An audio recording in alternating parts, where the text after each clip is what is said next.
by knowing the number of the shear walls and also this factor beta. This is representing the factor for cracked stiffness for shear wall.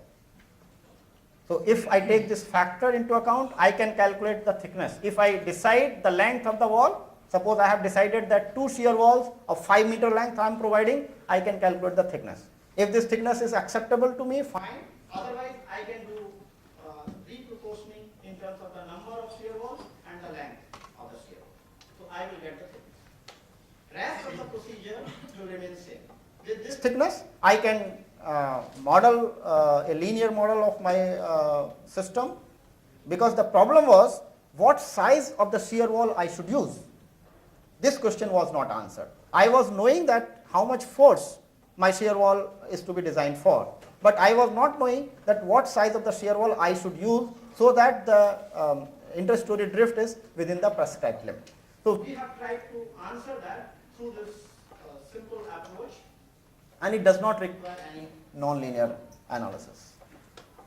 Okay, so this will give us the thickness, and then we will design as the usual process.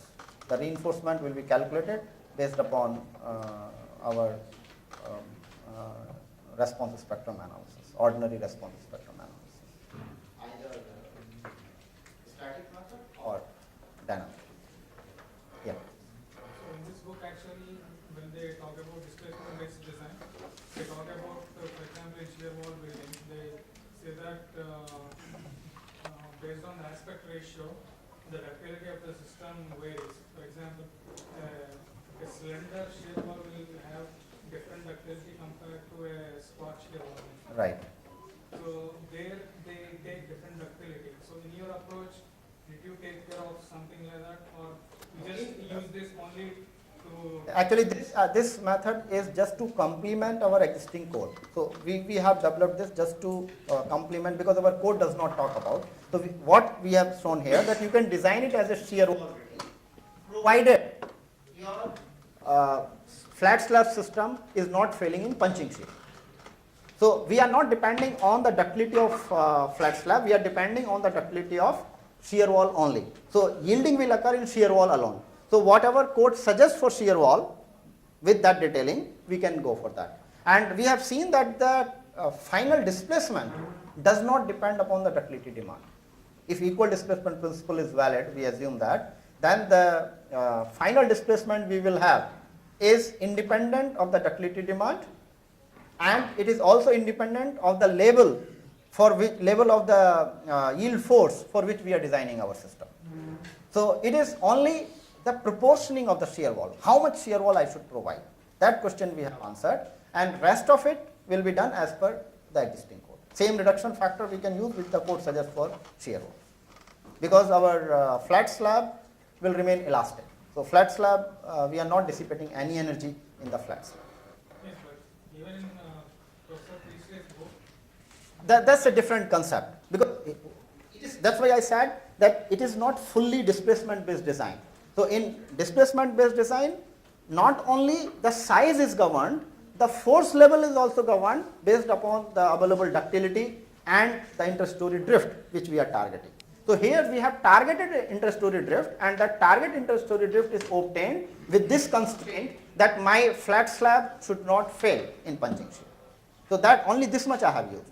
I have not used that approach to estimate the design base shear, for what base shear it should be designed. For that I am using the code approach.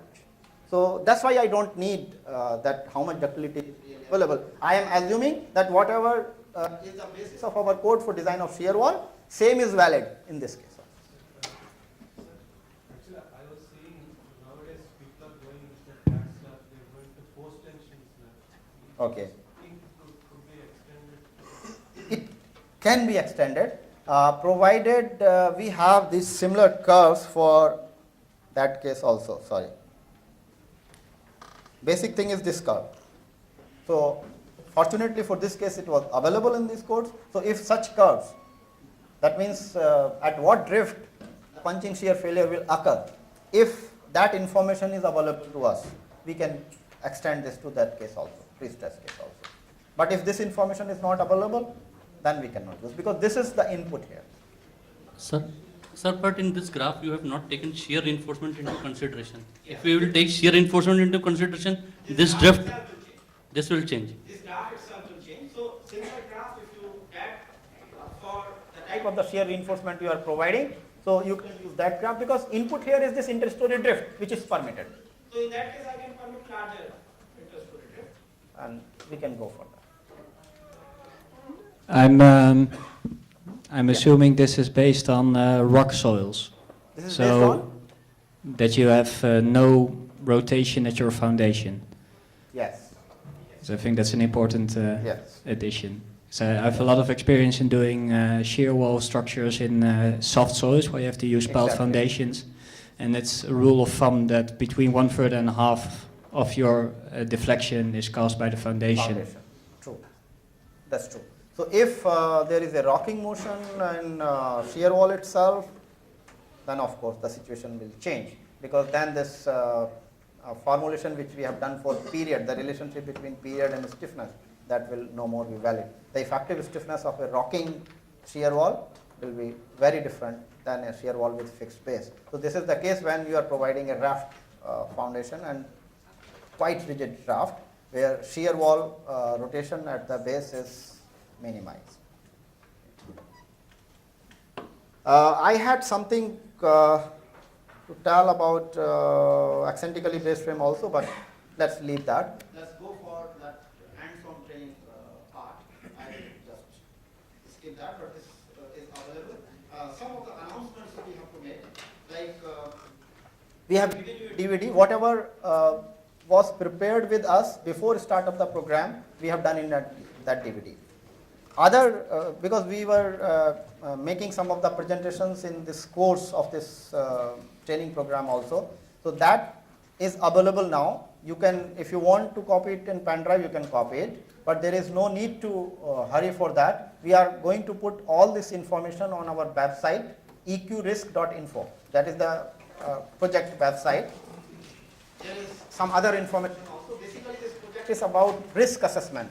So some software we have developed for seismic risk assessment. All that information is already available. But this course, all information related to this course will also be available on that website. So you can just search for eqrisk.info.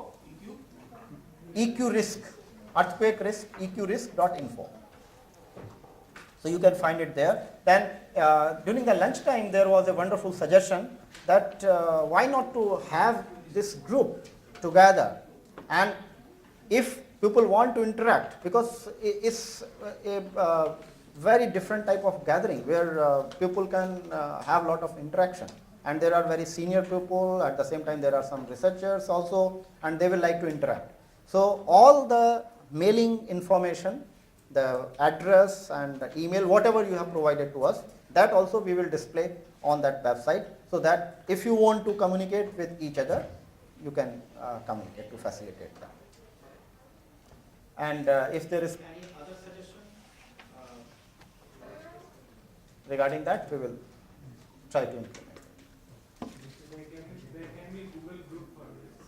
Yeah, but somebody has to take the responsibility to run that. Now, so let's not take something which we are not able to manage, because I have seen most of these groups becomes very difficult. Already groups are there like CEFI. Many of you have got information about this course through CEFI. So that group is already there. So let's not duplicate the things, but as far as this course is concerned, whatever information we have generated here, that should be available, that should be accessible. So that will be available through this eqrisk document. Okay. Email ID is not included in that address. Okay, so what I can do is we can keep a attendance list outside, and you please write down your email also. We will put it into the mailing list. Okay, so I think we can break for tea. When is the tea break planned? I've forgotten. Design slides. Yes, those slides Yes. are here. If you want Hello. to see, the slides are here. So you can. Hello.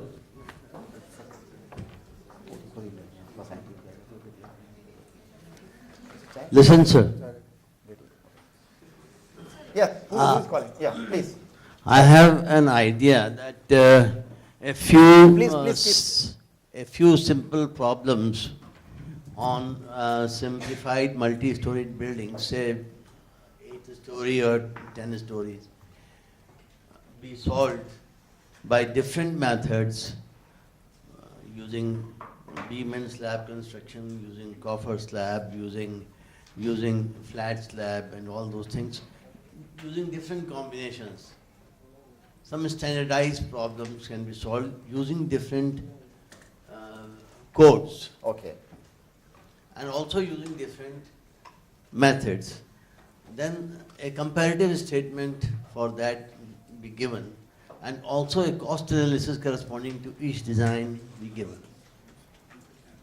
Okay. What I can say at this stage is that your suggestion is well taken. And as and when this is possible, we are working in that direction. We have done some study on comparative study of different codes for RCC frame, but slowly, as and when we get time for other types of buildings as well, we will try to do. But if there are some other people who will like to do this study, and maybe with or without interaction with us, most welcome to do that. Thank you. I talked about this type of a problem with Mr. Vijay. Yeah, thank you. That's very much needed, sir. Many of us might have done this designing with STAAD codes and also we can also upload. Yes, I mean, that you can always do. I mean, other channels are already open. So through SEFI or whichever group you are there, you can always do that. But whatever we have added here in this course, that will be available on this website. So I think we can break for tea if no more questions. So let's break for tea, and then we have this now only small hands-on training session, and then we will have this closing ceremony and distribution of. Thank you. Can you take care of nonlinear analysis? Yes. Now, another group, those who are interested in doing some special type of modeling, like modeling of shear wall or offset, and how many of you are interested in that kind of thing? That also needs some specialized discussion. So, one, anybody else? Specialized, that like how to model shear wall, how to put this offset, and but for that other analysis you must be knowing. So you also come in one side. This whatever software you are having in your laptop, we can discuss on that one. No problem.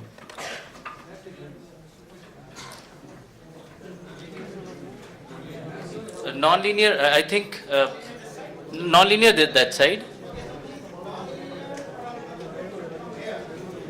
Those who want to discuss on non-linear, please come to that side.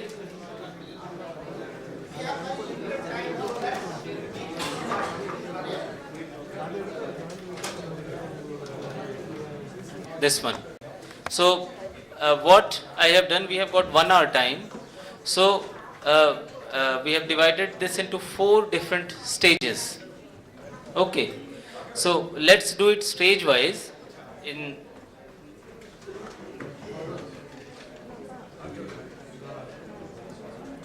So in the first stage, whatever the building plan you are having, let's take your own building plan, and we are going to develop the grid. We are going to define material, how to define material. Then we are going to define frame sections. Then we are going to create frames.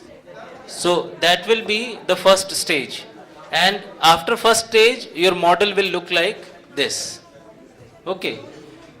So, and then we'll move on to the second stage. I'll just give you an overview. In the second stage, we'll be going to define the load pattern, assigning UDL, assigning area loads,